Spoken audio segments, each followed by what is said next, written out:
waa'ee keenya rakkinnii fi roorroon Oromoo irra ga'u yoo cal'isanis yoo falmanis nama nanqatu waan akka bofaa hudduu lixeeti yoo dhiisan ni lixa harkisan ni cita akki godhan nama rakkisa haa caaluunis weelluu isaa keessatti waa'ee Oromoo bulee ka'ee garaacha nama dhukkubsa aariin waadee nama waxala lubbuun dhiiraa guchuun muddamte jechuun aarii garaasaa keessaa bulgaafataa ture. Waa'ee keenya yoo itti dhiisan silaa naman dhiisu dubbii keenya tokko hin taane utuu jirru akka nuti hin jirre maal godhu akka hin jirre jiruu faana gargar baane itti dhiisnee silaas gadi hin teenye. Miidhagummaadha aadaa sabee kun waan guddaadha hooqasaa ibsuun namummaadha of wallaaluun garbummaadha. Adurreen keessi bineensaa jedha. Maaksa kana sirriitti nuuf hiikaami. Adurreen keessa bineensa jechuun adurreen bineensa manaa jiru haa taatu malee bineensa manaa jiru haa taatu malee si waliin haa jiraattu malee yeroo ati tuutu yookiin immoo yeroo daa'imman isii tuttuutetti hin jettu daa'imman maal tuqaniif akka qeerransaa uttaaltee yookiin kottee yookiin cifaadhaan si bocoorti. Si bocoorti argitee wanni isii suni wal fakkeenya isii suni akka leencaatii jechuudha. Akka leencaatii jechuudha. Leenceessi jedhame bineensa jechuudha. Bineensa bosonaati. Kanaafuu walitti dhufeenya fageessanii jechuudha. Walitti dhufeenya qaban jechuudha. Inni maal inni keessi adurreen bineensaa jechuun fakkeenyaaf si waliin jiraatan. Haa jennu si waliin jiraata amma fakkeenyaaf warroonni Habashaa kuni nu waliin jiraataa turan. Nu waliin jiraatan. Garuu nu waliin jiraatanii kenna jennee yoo nu amannu karaa harka duubatiin immoo isaan nutti qotan. Argitee wanni isaanii sun isaan keessa jira jechuudha. Isaan keessa hin banne jechuudha. Nuuf iftoomina fudhannee ilmaan itti heerumsiifnee irraa guddifnee kenna jennee nyaachifnee lafa kennee waliin jiraata. Isaan immoo diinummaa isaanii san haa waliin jiraatan malee diinummaa isaanii san hin dagannee nutti qotuun dhiisan jechuudha. Eenyummaan isaanii maalummaan isaanii keessaa hin banne. Keessaa hin banne jechuudha.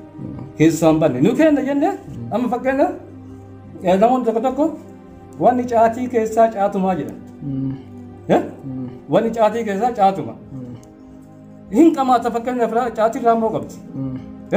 Raammoo san yoo caatii waliin qabatanii rakkoon qabu. Chiggiri caatima jechuudha. Minima yaa ragge.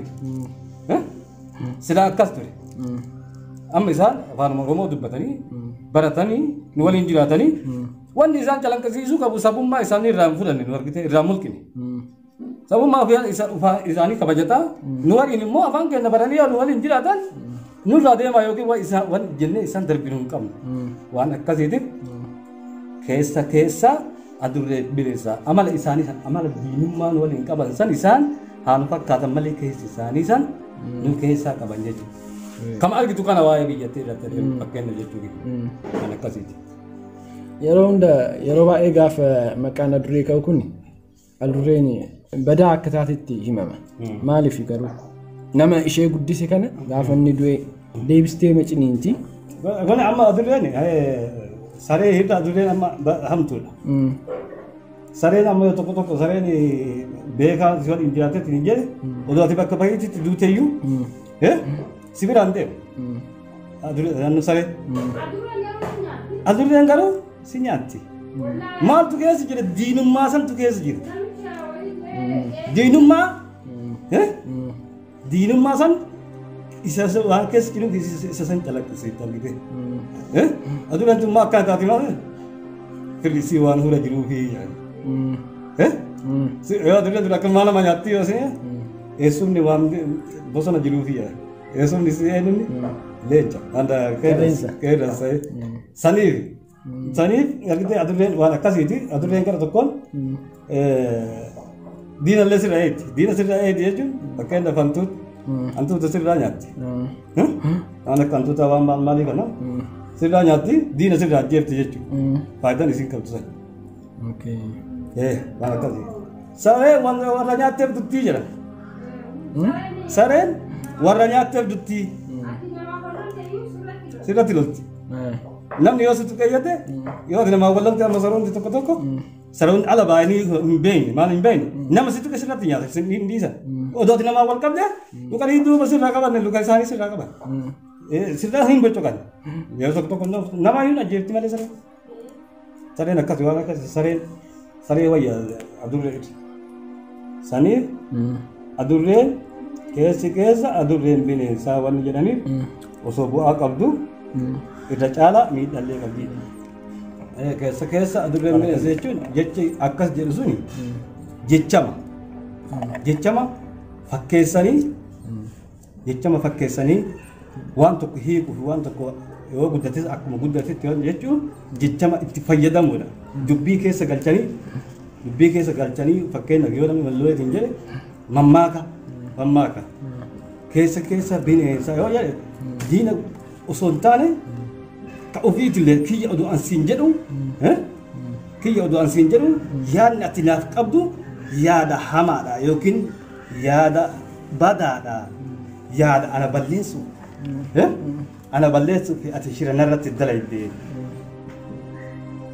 obboleessa kiyya ani haasiin jedhu malee ati diina kiyyaa akka jechuudha. Sigalee jechama keessa galchanii akka jechamaatitti itti fayyadaman jechamni kun waan tokko keessatti dubbii tokko keessatti keessa adurreen bineensa wanni jedhame jechama asin dura jedhamee ittiin tare. Maali wanni kana dubbii tokko keessatti hiikuu fi wanta itti fayyadamanidha. Isiin akkasitti diina taatee akka isaan keessa adurreen bineensa isiiyyuu guddisan qaba. Kanaaf keessa adurreen bineensa waan jedhame dubbii hiikuuniif dubbii san yookiin dubbii walloltee san dubbii namni biraa akka baru calanqisiisuuf itti fayyadamanidha. Kan akka dhaggeeffattoonni keenya akka hubatanii siin jedhu. Adurree keessaan baane ammas warri guddaan adurree wasaasaa baataa jedha. Warri guddaan adurree wasaasaa baataa. Wasaasan baata. Warri guddaan adurree wasaasan baata. Wasaasa jechuun qaareedhaa jechuudha. Yookiin immoo siree ittiin baatanii algaa. Gaafa namni du'u. Ittiin baatan sanii isii baatan. Warri guddaan silaa isaa adurree miti waan san caaluyyuu baatu uummata qabutu waan haga adurree xiqqaatu tana uummanni kun waan haga adurree tana baata. Fakkeenyaaf uummanni miiliyoona meeqaa warri Tigree warri amma jedhamu kun ummata keenya ko Oromiyaa kana dacheenis ummata baay'ina ummataaniiti waliin gitan keenya Oromoo caalami isaantu garii isaan dikkisoo sun nama xiqqoon ka'anii ummata kana waraanan injifatanii ay dhufanii ummanni xiqqaan suni ummata biyya tanaa walitti qabee beerasabii kana sabab lammoota kana walitti qabee akka barbaadetti hidhee ajjeesee madeessee akka biyyaa baqatan godhee biyya waggaa 27 guutuu bitan jechuudha. Maali kun uummata xiqqatu uummata guddaa sabaaf sababmoota kaawwan dhiisitti uummatuma Oromoo kanaa hin danda'u jechuudha.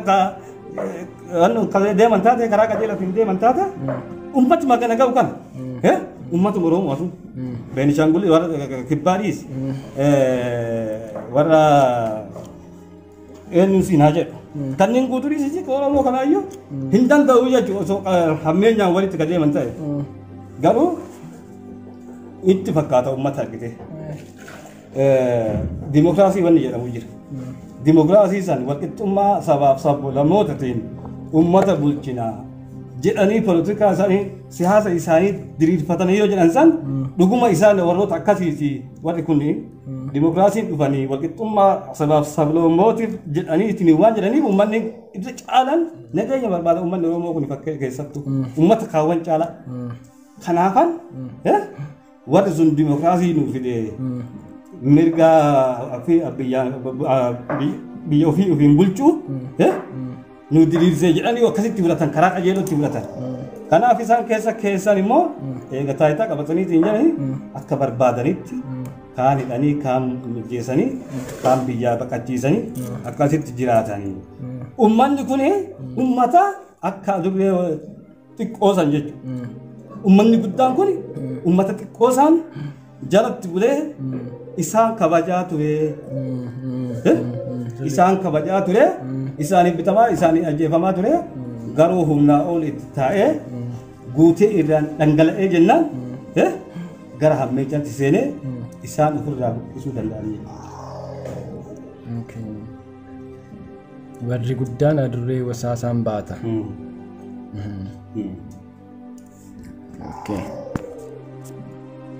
Waan guddaa godhanii jechuudha.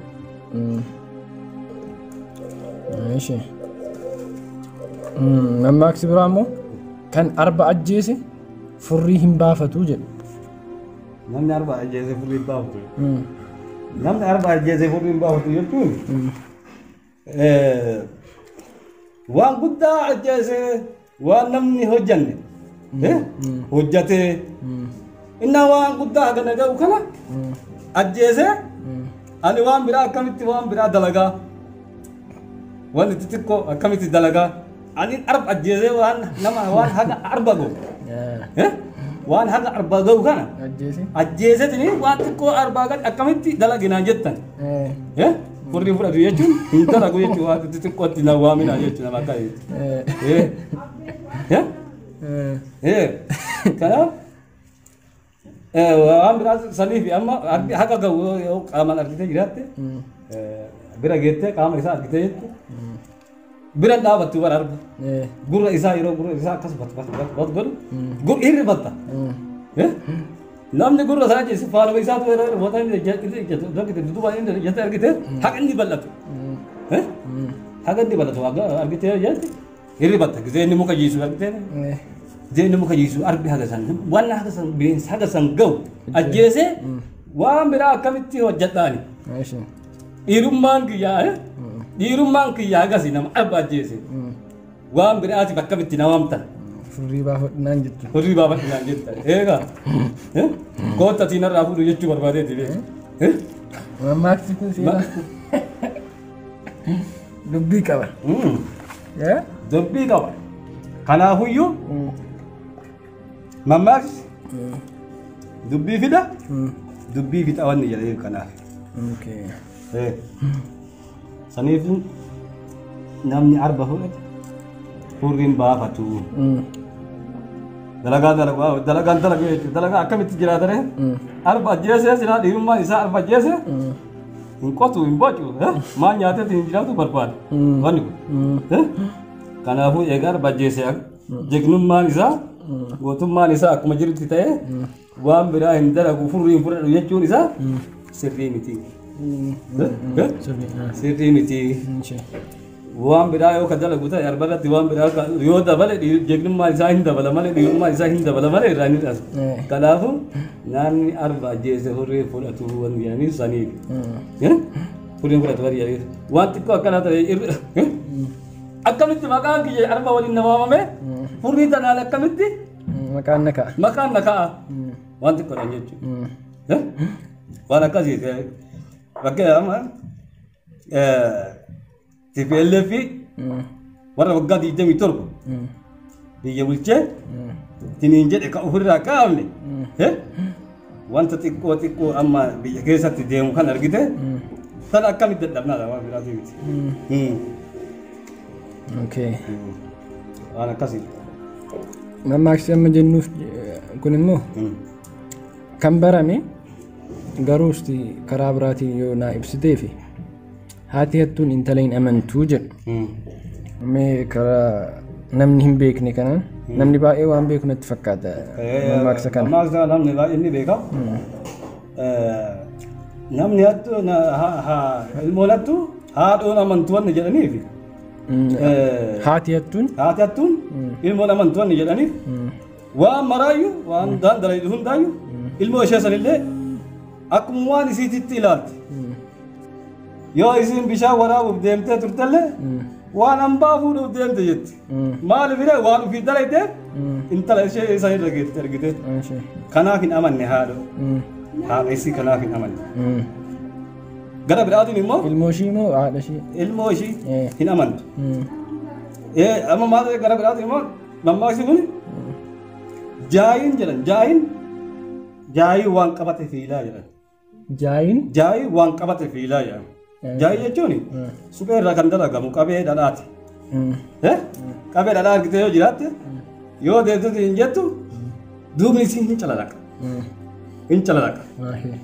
Maaltu dhufa keessa dhadhaasantu keessa gadi seenee keessa gadi seenee alaan mul'ata jechuudha.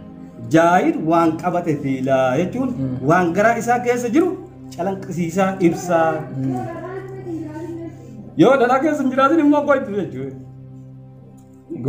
Gogduudha. Kanaaf waan dhufi isiitii san dalagdee beektuuf ilmooleen akkuma isii waan dalagdutti fakkaata. Haadhoon hattuun ilmoon amantu wanni. Yeroo ammaa kanattu yeroo amma namni hariiroo namni tokko nama biraa wajjin qabu irratti mee yeroo kanaatti hariiroo biraa qabu haadhatu boora ilmoon daalatti jedha. Haadhatu boora ilmoon daalatti fakkaattee isiin fakkaata haadha ilmoon boora ilmoon immoo daalatti. Wanta isii fakkaatu san waanuma sanyiin qabdu san waan sanyiin qabdu sanyiin hin dhabduuf akka isiitti boora haa taatu malee daalacha gara isiitti hirkatu dhaltii jechuudha. Sigalee haadhatu boora ilmoon daalatti waan zariin qabdu zariin hin dhabdu gara biraati. Waan zarii qabdu zariin hin dhabdu. Ati yoo namni tokko jegnummaa yookiin diin ajjeesuun yookiin goota tokko yoo ta'eetiin hin jedhe ilmis haa isatti baruu baatee akka isaatti goota ta'uu baattu malee wanni abbaa sun ilma keessaa calanqisa jechuudha. Haa beekamuu baatullee keessaa calanqisa. Waan zariin qabdu zariin hin dhabdu.